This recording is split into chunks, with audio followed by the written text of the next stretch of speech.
Omoyele Sowore. Thanks for joining me tonight. Thank you for bringing me in. It's been a very long 3 weeks for us here in Nigeria, particularly in Lagos and Abuja, where government has wrought most of the violence that you've described on peaceful protesters. And these protests have started on October the 8th, uh, 2020, and it's reached its peak on October the 20th, 2020, when Nigerian soldiers drafted to the toll gate started shooting at peaceful protesters with live bullets and killing so many of them. As we speak, they have been engaging in cover-ups, as is natural with the Nigerian state. So let's take it from here. Yeah, before we actually get into the nitty-gritty of the issues that I want us to discuss tonight, I wanted to take us back to 2019 when you were arrested. Precisely on August 3rd, 2019, you were arrested by the Nigerian State Security Service, and you were detained for months, then charged with treason, terrorism, and insulting President Muhammadu Buhari. Tell me, and I'm sure millions of Nigerians would like to know, how was your first night in detention? My first night in detention was in Lagos after I was arrested. They just took me to a virtually windowless room. It had a CCTV camera in it. They claim that it's to prevent people from committing suicide. So they watch you from outside. Without it, they had no bed. So they provided me with nothing, no food, no water. So I slept on the cold floor for the first night and the second night. And very early in the morning, the following Sunday, they came and said, get ready. And I asked them, where are we going? They said, well, you'll find out when you get out of here. So I followed them, and they drove top speed from the detention center on the outskirts of Lagos, a place called Shangisha, and took me to the airport in Lagos, the presidential wing of the airport. And there was waiting for me a twin-engine small jet belonging to the Nigerian Air Force that then flew me to Abuja. We flew for about an hour, 24 minutes. And when we arrived, another group of DSS people had been waiting, took over, drove me top speed across from the airport to the headquarters, where I was eventually ushered in to see some officials. They couldn't even find themselves. It took me a while. Then they showed up, and then they started profiling me. Asked me to remove my clothes. I told them I can't remove my clothes. I'm not a criminal. So, but they said they want to see body marks if I had any marks. So I said I don't care. So it took about 2 hours just to resolve whether I should remove my clothes or not. So because I'd taken my shoes. So eventually took photographs of me and then profiled me, took fingerprints of me, and then ushered me into their own detention center, which was a solitary confinement on the fourth floor. I think it was the fourth floor or the fifth floor. I think it was the fifth floor. It's on top. My detention was on top of, virtually on top of the office of the Director General of DSS, the chief. Interesting. So yeah, so that he could monitor. Nobody could see me if it wasn't approved. I had 2 guards assigned to me, one in the morning, one at night, and they frequently come in. They had cameras all over the place. And that was how my detention for 5 months started. What was going on in your mind at the time you were? It was like an abduction. This didn't even look like an arrest. You were just. You were just taking off. An arrest. It just, they came. Exactly. I was sleeping. I was in a hotel. I was in a hotel with my cousin, preparing for the protest on the 5th. But I went to sleep early, and apparently they have been trailing me for days, according to them.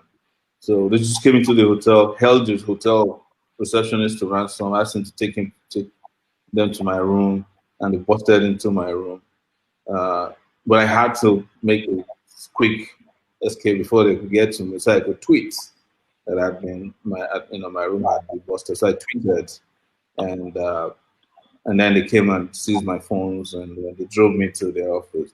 But you know, I wasn't. It wasn't. It's not new to me. It's not this. That was just my first. It's my 10th arrest. Three of them previously by the same characters in the DSS. When I was a student union leader, I was abducted like that in front of a protest and detained in Lagos. The place they call Inter Center, where they detain is embedded into Ikoyi cemetery. You can't even tell that there's a detention center there. Wow.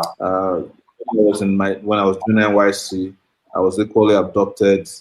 I was arrested the day I finished my NYC in Yola, Adamawa State, and detained also by the DSS. They transferred me to a military guard room at the Air Force base in Yola. Kept me there. I almost died because it was hot, and and they had me chained. My hands and legs were chained together. They just threw food through a small opening for a week. That was during my NYC. So then this, but in 1998 as well, when I went to protest at Nuga, I was arrested and interestingly detained at the SARS detention center in Ikeja. So when people started talking about SARS, I was telling them SARS has been around for a long time, doing bad things. When I was detained in SARS, myself and one student union leader, Omile Oluyede was his name of Unilag, were the only two people in the whole room that had not been shot in the leg or knees or somewhere. So people were there with different degrees of, decay of and then injuries. And then there were people, they had a torture chamber next door. We were hearing people crying. And then people would pray that they don't come and get them and go kill them in the middle of the night.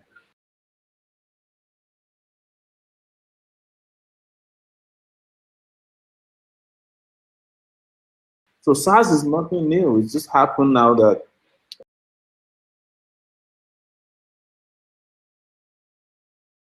people are getting to know SARS. I knew government demanding that you should be released from detention. But the reality is that you are almost like a man under house arrest. You are still confined to the Federal Capital Territory. You are not allowed to leave Abuja. How do you feel about this? Well, I didn't feel like I'm free, so I'm still on that. In fact, last week, in the thick of the whole EndSARS protest, they went to court. They suddenly revived my case. They hadn't done my case since February or thereabout. Suddenly, they called my lawyers that criminal trials will be held for 2 days, and the day before was when they killed people at Lekki. And when I couldn't sleep, when you see the blood and you're getting all this information and curating them, I couldn't sleep. And I woke up, I couldn't go to court. So I got to court a little late. Turns out that they plan to revoke my bail so that they can rearrest me and put me back in jail. But somehow the lawyer was able to fight that. That's someone representing Femi Falana in court. Fought, against him. But my lawyer used the killings at Lekki to describe it. Because this is the government that just killed young people at Lekki. He's trying to rearrest SOWORE. And that probably prevailed on the judge a bit. The judge insisted I must show up. I eventually showed up in court for about 5 minutes. And they adjourned the case till December 10th and 11th. Because when I was in court, they didn't bring any of their witnesses. They have no case. As you can imagine, they've dropped the charges accusing me of insulting Buhari. They've dropped the charges accusing me of money laundering because they claim that I laundered my own money. Right.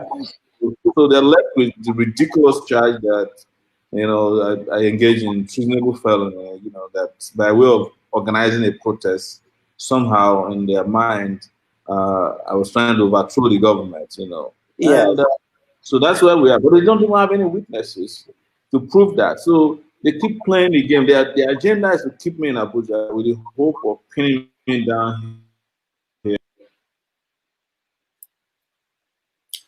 It seems we lost connection. We'll be all right. Yeah. We're back. Yeah. We're back. So I won't be able to do advocacy. I won't be able to do my journalism. Since I was partially released, by the way, on December 24th, 2019, these same characters have sued me for, I think I have about 8 lawsuits for libel. Yes. different kinds of government agencies trying to sue me, ministers, politicians, they're suing me for what Sahara Reporters is writing. The Minister of Justice sued me through a third party. The Minister of Communication threatened to sue me. The Lagos Speaker threatened to sue me. I don't know if he sued me. The Governor of were writing about their corruption and yes, just for exposing corruption. The Governor of I think Plateau State or Tom was at Benue State. One of those governors sued me. There's one chief imam, sued me. There's one pastor in Lagos tried to sue me. So there's just like bringing all kinds of things just to see if they can muzzle me, they can stop me from doing what I'm doing, and motivating and mobilizing people to the barricades to resist, this criminal system of governance that's speaking of mobilization. Let's talk about the recent developments we saw in Nigeria over the last few weeks. You have been at the forefront of mobilizing Nigerians to rise against tyranny, oppression, and rising inequalities that we've seen in Nigeria, especially under the Muhammadu Buhari regime over the past 5 years. With what we have just experienced during the EndSARS protests, is this the revolution that you have been talking about? I wouldn't say yet, because the revolution is supposed to have an end game. And the end game of the revolution is to change the old order and replace it with something brand new. We're not there yet, but at least we are one leg away from the revolution, because we started from protests on October 8th, and now we've reached an uprising. Nobody can deny that this is an uprising. People have risen up in different corners of the country against the state, and it took different dimensions. It took people taking on the economic system. It took people going into warehouses to take what belongs to them. Palliatives, as you have heard, palliative hunters everywhere. They took on the state, they took on the military, they took on the police. But the revolution will happen when all of this combined together catches enough attention to change the status quo ante. So we've not had a revolution yet. We've not had that yet. And yes, I would really have to admit that this is revolutionary. I'll be first with this is. I've done this for 30 years. I've never seen this level of activity at once, covering this many cities and towns, and engaging young people in a way that we've seen in Nigeria in the last 3 weeks. Revolutionary as these protests have been, as you described them, what do you consider the most significant outcome of the EndSARS protests? Do you think this protest achieved anything concrete beyond the disbandment of SARS by the Nigerian government? Or have this protest failed to achieve the set of objectives?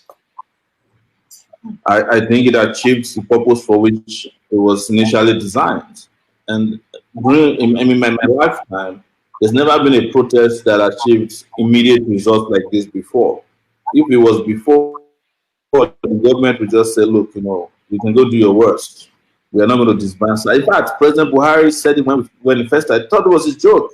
And he called the police IGP and said, the police is the most patriotic unit of the Nigerian security system. I praise you. We are behind you. Because at that point, he thought it was a joke. And then next, they are disbanding SARS, and then they're replacing it with SWAT, and people are saying no. So it achieved its immediate objective. Beyond the brute force that the government used to disband protesters, participants realized very quickly. I think we're back. I thought you had concluded your point, but yeah, go on, please. Yeah. Right. But what the protesters realized quickly was like, oh my goodness, Nigeria is more rotten than just ending SARS. We have to end a number of things. So it became end these, end that, end Buhari. At the point it became end Nigeria, because everybody was just trying to end something. And that's the point I'm making, that ending SARS wasn't going to solve Nigeria's problem. The problem of inequality, lack of democracy, lack of transparency, lack of respect for human rights, lack of respect for dignity of Nigerian person. And SARS is just one of the problems. In fact, SARS is just like a drop in the bucket of the problems that's afflicting Nigeria. The biggest problem, of course, is in Aso Rock. Buhari is Nigeria's biggest problem. And the Buhari regime right now. Every other regime that's been around since 1960. So people clearly saw that, wow, Nigeria's problem is bigger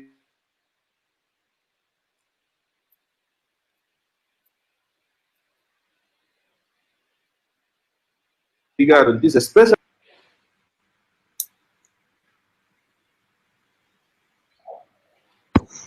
I think I lost you there at some point, sure, but I think you want to conclude your points because we need to move on to the next other issues.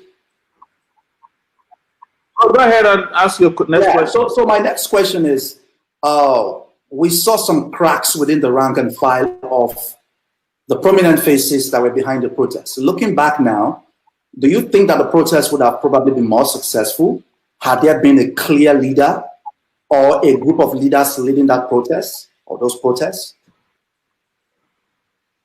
It would have, but here is the thing about the EndSARS protest. It started as a sporadic set of actions. In Abuja, on October 8th, it was myself, Deji, Adeyanju, Aisha, Rafa Adebayo that led people to, protesters to the police headquarters. And they thought it was a joke, and then Fars and Runtown led protesters in Lagos. And when they saw the number of people attending to these protests, they were shocked, but they thought it was a joke. And then the next day, it just kept expanding and exploding. It didn't have time to have any kind of cohesive leadership because it was very spontaneous. It happened so fast. And there are several other issues that came up, celebrities joined, and then the international community joined. When I say international community, yes, people outside of Nigeria who are our friends, and then there was the diaspora. So, but I'll say this, the fact that you didn't have a clear leader at the beginning was the reason why it was successful. Yes, if they had a group of leaders, they would have isolated the more radical leaders from the leaders that, in their view, are reasonable, and hold meetings with them and put an end to the EndSARS protest, because they were convincingly trying to tell people that we have answered you. We've responded to everything you want. We've ended SARS. We started.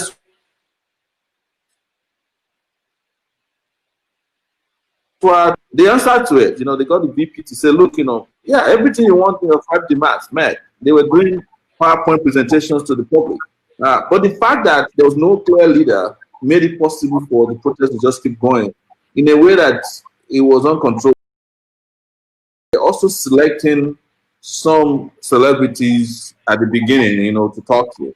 The police department had an Instagram live with Naira Marley, at the point, the central bank governor, the NNPC folks, and the business community started holding, underground meetings with some people. They were looking for places and persons that could be weak links so as to break the ranks of the protesters. But because there was no leadership, it was very difficult to do that.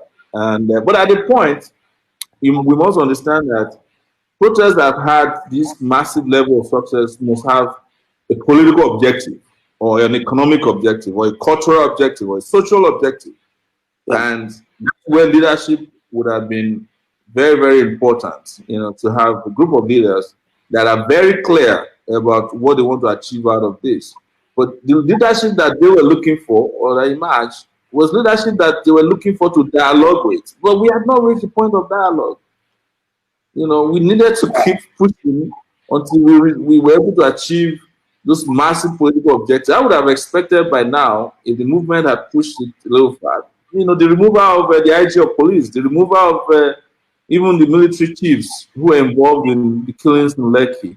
Yeah. Well, because, again, that's the downside to... I was going to come to that very quickly, and I think we should take a look at this video. Former governor of Lagos State, Bola Tinubu, who was essentially blaming the victims of the massacre in Lagos. Let's take a look at this video very quickly. Those who suffer casualty during the gunshot, needs to answer some questions too. How are they there? How long were they there? What kind of characters are they? Even though we want to help, we see must extract information that will help the government to prepare in future or understand how and when to react. Because So that was a national leader of Nigeria's ruling All Progressive Congress Party, Bola Tinubu, former governor of Lagos, essentially blaming the victims. What do you say about that? Look, Tinubu had earlier tweeted in the day on his Twitter account that government will be justified to use force on the protesters.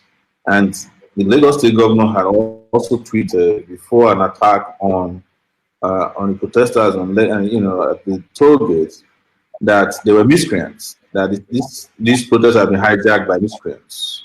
So this was their mindset. Their mindset was to look for a way to, first of all, criminalize the protests and then justify the use of force. And it was so because they have been using force, informal repression, through their talks, because don't forget that they had hired talks to attack people at the Lagos State Assembly ground where they had been camping out and injured people severally. And they did that also in Abuja. And also, in fact, in Abuja, they killed one of the protesters. And they kept just moving people around. Even the DSS, through one of their contractors, Amakre, was lying that it was a senator that was moving the talks because the DSS vehicles were caught moving talks in Abuja. All these things are available in the public domain.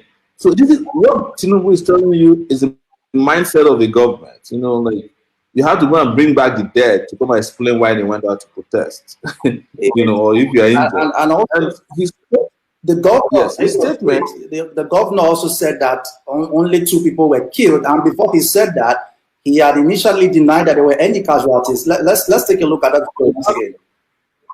Yes. Fellow Lagosians, whilst we pray for the swift recovery of the injured, we are comforted that we have not recorded any fatality as against the widespread circulation on social media. So, and then a couple of days later, while speaking to CNN, this is what he said. 2 dead bodies. That's what we've seen from all the morgues. That's what we've seen going to hospitals. That's what we've seen, as records. What has happened is there's been so many footages that we're seeing that people have shown, but we've not seen bodies. We've not seen relatives. We've not seen anybody truly coming up to say, indeed, XYZ, I'm a father, I'm a mother to someone, and I cannot find that person. Nobody has turned up, right? I've been to the ground. There is no scratch of blood anywhere there. Who ordered people to be shot? Interesting. What do you say about this? These guys are a bunch of criminals. This is typical criminal politics.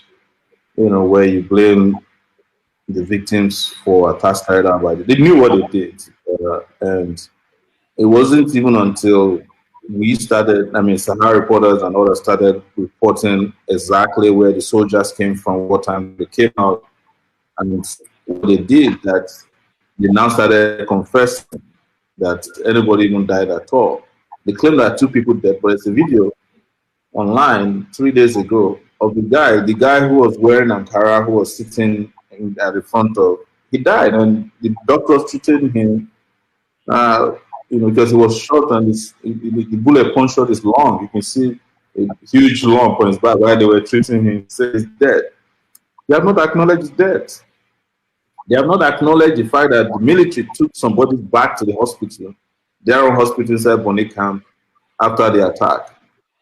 Today, when the panel tried to visit the morgue belonging to the military, they delayed them for 45 minutes. Eventually, they showed them some places they claimed were under renovation.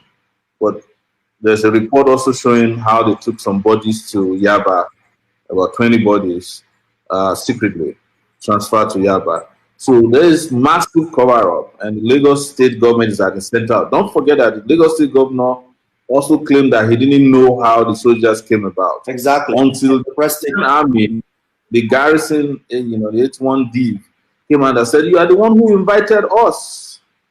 And he hasn't denied that. So it's been, they're using one lie to bury another lie. It's been lies upon lies. These guys are a bunch of liars. And that takes me to my next question, which is essentially the body language of the president and what it tells us about whether there's going to be really any justice. People have lost their lives, real human beings. Will there be accountability? No, there won't be.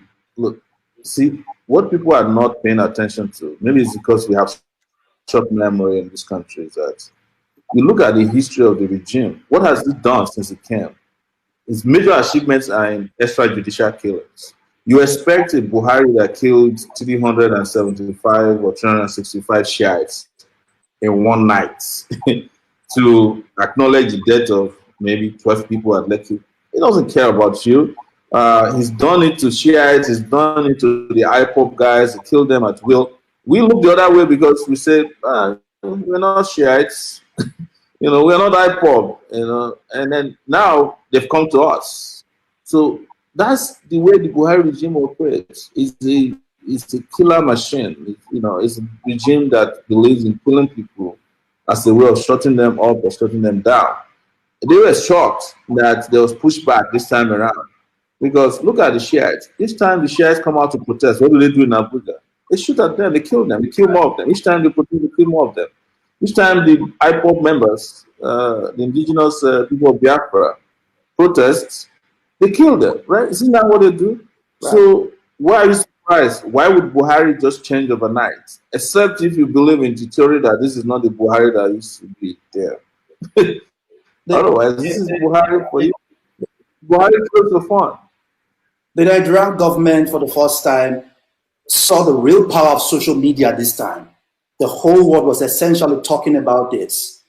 I think it's not the power of social media that scared them. I don't think it's the power of social media that scared them as much as the power of people being on the streets. They've never seen exactly. And this week, just on Tuesday, Nigeria's Information Minister Lai Mohammed, while defending his budget before a parliamentary committee, basically brought back the issue of social media again. And this is what he said. Let's take a look. The world today revolves around two things: smartphone and data. Smartphone, and the young ones we are talking don't even watch television, don't listen to radio, they don't read newspapers, and you'll be shocked that if you start arguing with your own daughter or your own son, she will be quoting as a Bible the social media. So, Mr. Chairman, sir, the long and short, sir, is that I've said it that we need a policy on national policy on social media. We need also to empower the various ministers, the Minister of Information, on how to deal with social media. And we need technology to be able to shut down at will social media, which becomes a menace to the country's security. Lai Mohammed, Nigeria's Information Minister, wants a policy, wants government agencies, ministries to be empowered to be able to shut down the social media at will. That's what he said. How ridiculous is this? It's ridiculous. It's look, a lot of these guys are living in the past, right? It's because of it's not only because of their age, it's because of the age of their ideas, right? They live in La La Land. How do you shut down something that you cannot even produce, right? They don't understand the way the world is working. And that is part of what was shocking to them when they saw that Nigerians were organizing these protests on social media, because these protests were largely organized out of the traditional means of organizing protests. There was no town hall meeting, there was nobody hitting the gong, inviting people to protest. It was quietly done on WhatsApp messages, Telegram groups, Facebook pages, Twitter, and other social media tools that are even beyond their own understanding and recognition. So in that confusion, the only thing they could ask for is to shut down social media. They have forgotten that there's more to social media than just a tower, or what is even within their own control. They don't understand that even China, with all its resources, its power, did not succeed in really shutting down social media till tomorrow. And he mentioned China as an example. This is what he said about China precisely. Lai Mohammed, he said, quote, "When we went to China, we could not get Google, Facebook, and Instagram. You could not even use your email in China because they made sure it is censored and well regulated," unquote. That was what he said also at that. Why is China the example even for Nigeria? It's because Nigeria always takes the worst things from any country. When they wanted to go and get a social media law, they went to Singapore and plagiarized their social media law and brought it word for word. I don't even think they forgot to even remove Singapore from the text in some of the places. They're so dumb. You can't blame them. But the same people cannot go and bring a prototype of the Singaporean airport and come and put it here, or the Singaporean highway, or pay people the minimum wage that they pay in Singapore.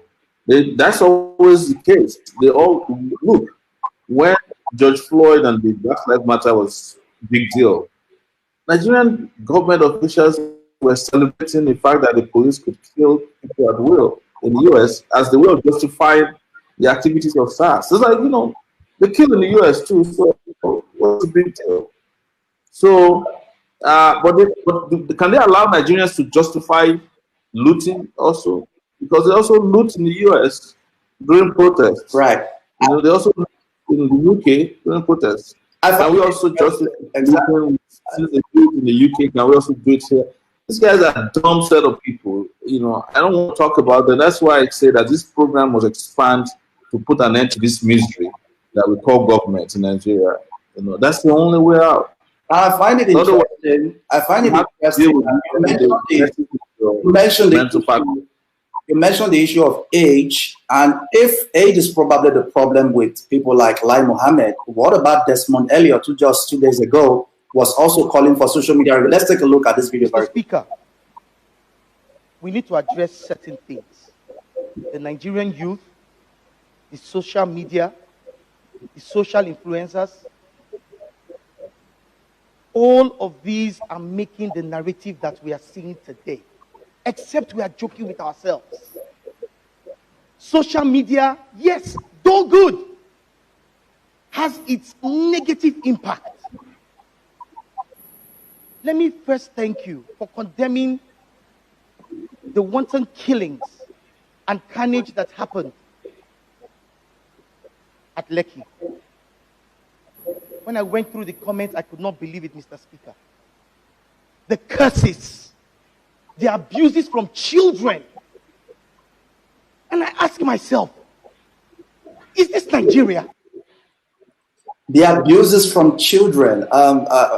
Desmond Elliott, Nollywood actor who is now a member of the Lagos State House of Assembly, is the one who just spoke in the video you just watched. And he's, I think, 46 years old, and he speaks in such a condescending manner about Nigerians on social media, young people tweeting and talking about what they feel about what is going on in the country. And he's relatively a younger person. How do we reconcile all of this? No, I think probably if you listen to what I said at the beginning, I said there's a problem of age and there's a problem of age of ideas. Right. So you can be young and have old ideas. And I think Desmond Elliott falls into that category. They don't understand the way the world works. The fact that somebody is a Nollywood actor or actress doesn't mean that they know what is going on out there. He has archaic ideas, even though he's of a younger age. So that's the point to make about all of this. I think it's to discuss realistically, where is it coming from, and whose script is Desmond Elliott reading on the floor of the House. It's apparently reading the script of a godfather, because these are the people that put them. They didn't win elections. They had their own way of being imposed upon the system, and they are exuding the same kind of exuberance and arrogance of their godfathers, Bola Tinubu and the rest of them that put them in office. So, before I let you, also dynamics yeah. around it. Before I let you go tonight, let's talk a little about solutions. Where do we go from here? There's so much happening. We are not even sure that anyone is going to be held accountable for what we saw, the October 20th massacre in Lagos. We saw the killing of the Shiites. Up till this moment, nothing has happened. So where do we really go from here? What's the solution to this? It's up to us to determine where we go from here. The only way to hold these people accountable right now is to return to the streets. We must continue to own the street. The moment you no longer own the street, you have lost your voice completely. I don't want to criticize anybody, but I've seen the way some of our organizers and participants and activists in the EndSARS movement embrace government panels, like the state's inquiries into. It's not going to get you anywhere, because as we saw in Lagos today, even that simple access that was required to get into a morgue took 45 minutes, and it almost degenerated into another shootout between the army and the panel members. And even if you write a beautiful report out of Lagos, it can only be advisory to the federal government. You can't get the army to implement the advice. In fact, the army may refuse to come to the panel of inquiry. And even if they come, they might come and BS through it. So if you, for example, you tell Buhari that we have figured out who gave the command to kill people and we want the person to be tried for murder or mass murder, whatever the case may be, are you expecting Buhari to go arrest Buratai, who is the chief of army staff, or to identify the soldiers who carried this out? Even in Kaduna, where the Shiites were killed, they set up an inquiry, and the inquiry mentioned specifically the military officers who were involved, those who were killed. Nothing has happened since then. So why are we embracing, something that would not take us anywhere? So it's for people to understand that without owning the streets, you cannot own the narrative, and without owning the narrative, you cannot command the solutions that are needed. The solution that are needed is to have complete control over our fate and destiny in this country. Right now, it's in the hands of a few criminals who occupy political power, and they're using it as a lie. Don't forget. I just want to add this. Yesterday, we went to visit the FCID cell here in Abuja to see someone. When we got there, we discovered that there are protesters that are still in detention. They moved one guy from Ekiti to Abuja. They're not on trial. There was a guy who gave a comment about Buhari. He was arrested since April 2nd. The guy is languishing in jail. He's a pharmacist. He just made a comment on Facebook, that they said was a threat to Buhari. Meanwhile, the people who are Buhari supporters, who are threatening Aisha Yesufu, nobody's arresting them. You understand what I mean? So you see the contradictions, and they do everything they can. And I know there's never a short supply of bad people and people who defend bad people. They throw people on Facebook to justify the criminality that's going on. There are some of them are still asking today for us to present who was killed in Lekki, even after they admitted that people died, and their parents have not come to claim them. We didn't see blood. Come and show us. It's not a massacre. It's just a few killings. We use blank bullets. We didn't shoot at them. But where did the bullets come from that injured over 37 people? And one guy's leg was amputated yesterday. Wow. Because as a result of gun injury. So, but you still have the people who have the temerity and the audacity online, trolls, the people that you and I know, who come and defend this criminal conduct of government. Right. So until we own the streets and we continue to own the street, we don't stand a chance. We'll just go back to where we are, and they'll kill another set of Nigerians, and then we'll be complaining again. Thank you so much. But if we make that effort to hold on to the streets, and at least make sure that even when we are not there, they know that we can be back on the street at the slightest provocation and on the shortest notice. We will get the respect we need to change our country. Thank you for bringing me. Thank you so much, Moyele SOWORE, who has been my guest tonight on the show. I guess that's a fine place to leave it. If you do not control the streets, you do not control the narrative. That is your conclusion on the issue we discussed tonight. We've been discussing EndSARS, Nigeria, and the future. And you are watching The Fix. I am Ogimai Amaiza. This is the show where we get to discuss the issues as they are without the fear of NBC shutting us down. You saw what they did to us. Kakaki Social, my show on AIT, they shut us down. But this is the show on social media where we come to you live, bringing you the issues the way they are without the fear of the Nigerian government coming to block us or shut us down. And thank you all so much who have tuned in tonight to watch. Join us same time next week, 7 p.m. GMT +1, 2 p.m. ET in New York. And we're going to have a great time. Thank you so much again, once again, SOWORE, for joining me. Revolution now. And good night to you all.